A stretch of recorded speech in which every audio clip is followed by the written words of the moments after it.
Awit gamer, natalo ng milyones sa sugal. Pag-usapan natin. One time, meron akong isang influencer na pinapanood. Meron siyang pinopromote na sugal. At dahil nga ako, fan nung tao na yon, dali-dali, in-install ko rin yung application na yon that same night. At nag-cash in na nga ako at nag-start na ako maglaro at ako ay agad-agad na natalo. So, ang ginawa ko, nag-recash in ako. Alam nyo kasi kung bakit?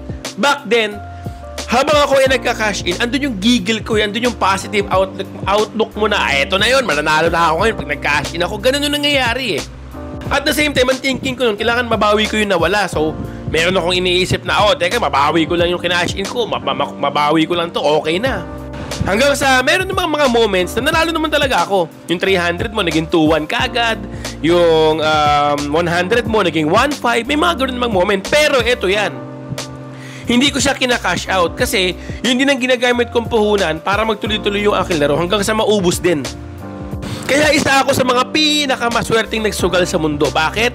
Kasi within the span of 1 week, na-realize ko kaagad na mali yung ginagawa ko. Kaya ginawa ko, dali-dali kong kinompute kung magkano na ba talaga yung kinash in ko galing sa bulsa ko at lumalabas na nasa around 10,000 pesos na ito.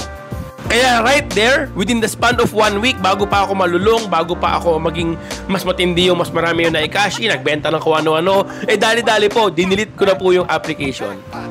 Mga kapatid, ang dami kong kilala na mga naglalaro ng scatter, nagsusugal, pero ito lang ang masasabi ko, wala sa kanilang may magandang buhay.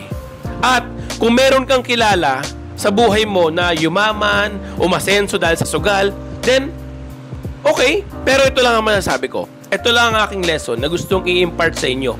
Kung sa buhay mo, never mo pang naranasan magsugal, never pa, as in never ka nagsugal, ikaw ang tunay na panalo. I will see you on the next video.